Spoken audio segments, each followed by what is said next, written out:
As World War II began in 1939, Australians rushed to support Britain. By February 1942, Darwin was being bombed, and within days, Broome was under attack by the Japanese. In succeeding months, air attacks were made on many towns in northern Australia, including Wyndham, Port Hedland and Derby in WA, Darwin and Katherine in the Northern Territory, Townsville and Mosman in Queensland, and Horn Island in the Torres Strait, killing hundreds. The nation realised a more sinister and greater enemy was on our doorstep. The Allied forces were stretched, and the call for more volunteers and later conscription led to much of the eligible male population leaving to fight. This included the many fathers, uncles and brothers of young boys, who in most cases were left with little discipline and few role models or mentors. The grandmothers and mothers were left to cope with the situation. On the 4th of August 1940, a headline appeared in the Sunday Times. WA Police Commissioner David Hunter stated, "I have no hesitation in saying that 75% of the serious crime in the metropolitan area is committed by juveniles." He added, "These crimes are mostly committed by boys who are not under proper control. No one takes an interest in them. They lack parental control." Based on this situation, the Commissioner pledged the full support of the Police Department, with the Police Boys Scheme first pushed by the then National Fitness Council of WA and the Police Union.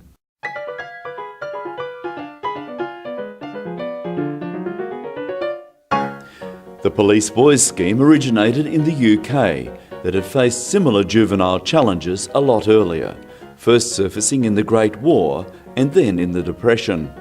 During the boom years, there had been few facilities for youth in their leisure time, and now, in depressed times, many of those facilities disappeared through lack of funding. This left the majority of young people to create their own recreational pastimes, all too frequently to the annoyance and the despair of the community, or in direct conflict with the law and the police who upheld it. This situation led to the first police-sponsored club, known as the Norwich Lads Club, in March 1918. It was run in an atmosphere of friendship, not only for the benefit of the youth, but for the community as a whole. The approach adopted by the club was quite revolutionary, in a time when corporal punishment and reformatories were believed to be the best solution to juvenile crime. Or just towards the end of the Second World War, when the police thought that they could do something for boys in particular in those days, so the old Police Boys Club, to try and keep boys off the streets. A lot of their fathers were away at the time and they weren't getting the supervision they needed. Clubs were started where it was thought that they would provide the most value, with a view to making the benefits available to poorer areas, where the police would have more impact on respect for law and order. The inaugural Police Boys Club was established in North Fremantle, near the Town Hall, and another site was soon found for Subiaco, with further efforts to establish a Perth club. The East Perth Police Boys Club was founded on the corner of Walton and Cameron Streets, formerly the Hunt's Biscuit Warehouse, and the current site of the Departments of Education and Aboriginal Affairs.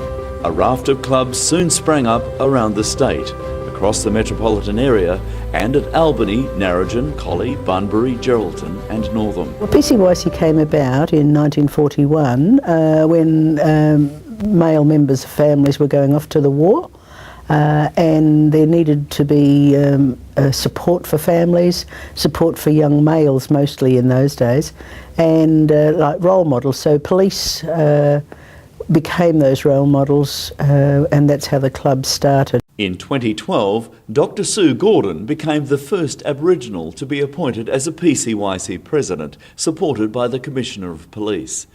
Dr. Gordon has a number of firsts. Respected by many, she pulls no punches in providing valued opinion, and continues to be a tireless supporter of the WA PCYC. It's about giving young people an opportunity to go somewhere where they can have activities or they can do some training.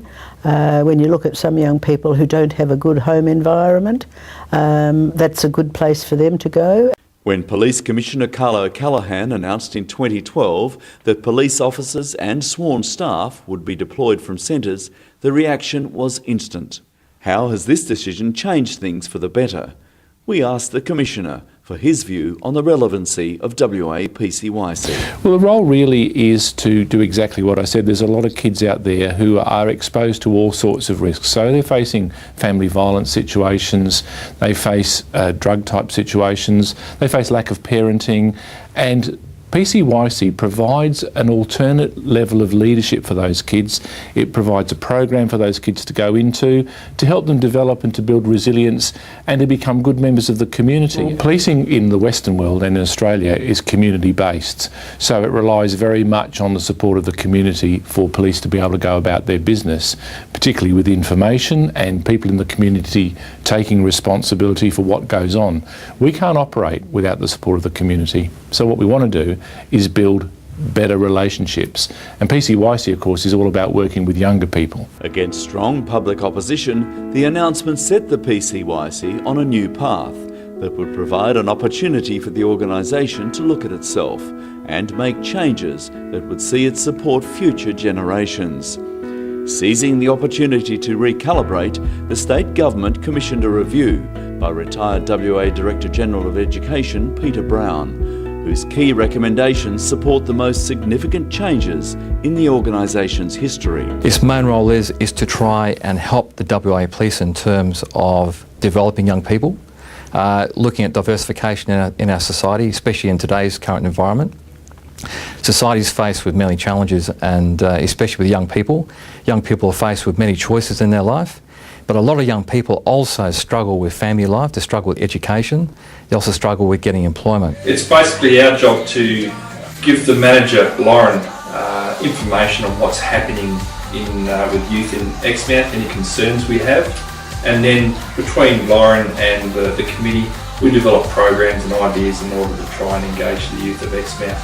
Now, the reason we want to try and engage the youth of Exmouth is we do understand that it's being a small town, there's a lack of activities for the children to get up to, so we try and engage them with activities, but at the same time activities that promote leadership and good character. The 2016-2018 strategic plan, the second in the new WA PCYC era, provides new directions with an emphasis on external marketing of the well-known and reputable brand.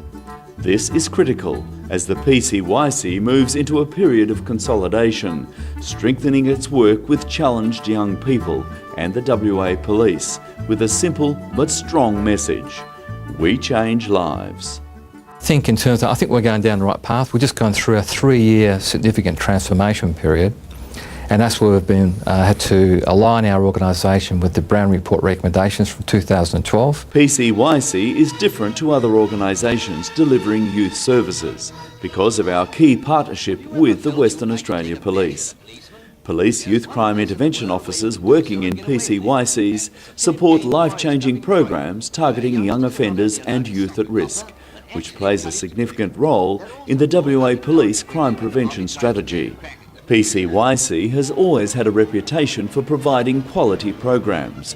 These include gymnastics, air rifles, boxing, wrestling, basketball, wall climbing and other outdoor activities. Current issues include youth crime trends, incarceration rates, domestic violence and child abuse, radicalisation, alcohol and drug abuse, gambling, remote communities challenges and generational issues. Locally, we're experiencing probably the highest rates of family violence that we've ever experienced. We know Western Australia in particular has a significant problem with drug usage, particularly methamphetamine. That's an issue. You raised the issue of globalisation, so a lot of people coming from overseas to this state looking for leadership and looking for guidance. We know, of course, there are problems within Aboriginal communities, like 52% of all the kids in care in Western Australia are Aboriginal kids. And PCYC can play a really constructive role in trying to help all of those people blend into the community, become better citizens, and deal with some of the very protracted and difficult issues that some kids face in this state. A lot of young people are fighting to find out who they are and what things in life are there for them. people that are being affected by extremism are becoming younger and younger. We have to do something about that. We've got to look at ways and means to persuade these young people not to be swayed by the extremism. WA PCYC has seen some changes to its name and structure to accommodate the evolving needs of young people in the community. In 2005, the organisation changed names from Police and Citizens Youth Clubs to Police and Community Youth Centres to better represent its service to the wider multicultural community, welcoming non-Australian citizens. In the last couple of years, PCYC's gone from having police officers running the centres to civilian managers, but we still work with the police and their youth officers. PCYC's evolved into much more. We also, in some areas, run education classes for kids who are not going to school on a regular basis. There's rock climbing, there's all sorts of other activities. Well, I think it's started to outreach a lot better than it used to, and one of the concerns I had some years ago was PCYC had a presence but in the wrong places. And so when you want to target Aboriginal communities in regional Western Australia, when you want to look at migrant communities coming into Western Australia, they gravitate to particular parts of Western Australia, and we need to make sure that we have the right sort of services in the right location. We have to be able to respond to those issues along with the police. We have to try and look for new ways in which we need to outreach. So it's no longer about having a centre or a club of bricks and mortar. It's more about getting more outreach into the young people so we can communicate and engage them a lot better. While it's important to preserve history, WA PCYC needs to grow as a contemporary youth development organisation. To remain competitive and further enhance the brand, we need to be more proactive. Traditional ideals and thinking must give way to modern youth engagement, from bricks and mortar facilities to online and virtual services. I think it needs to be more dynamic in the programs that we offer. We are slowly evolving. We're working with the police in the youth areas, but I think PCYC needs to be given more support in the community. We've got really good government support, and there are a lot of people and organisations in the same space.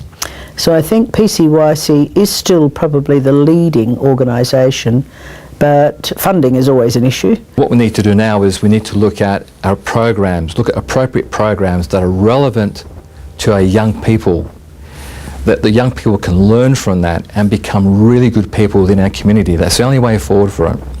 So if we have young people that are floating around the community with no structured lives, have got no family support, no likelihood of getting a job, no likelihood of increasing their hopes, their opportunities in education, what hope have they got? Well, there are many, many organisations that provide services to young people in Western Australia and services to those different groups we've been talking about.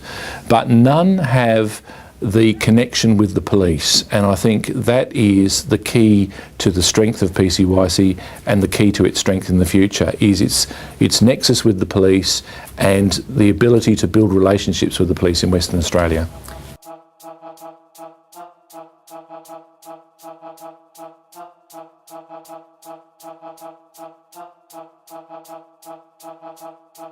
Robin has a dream. Robin has a dream. Robin has a dream. Robin has a dream. Robin has a dream. Robin has a dream. Robin has a dream. Robin has a dream. Everybody stand up, do it with your hands up. Or raise your voice or your body, time to man up. Say it loud and proud, show the power of community. Standing with our sisters and our brothers.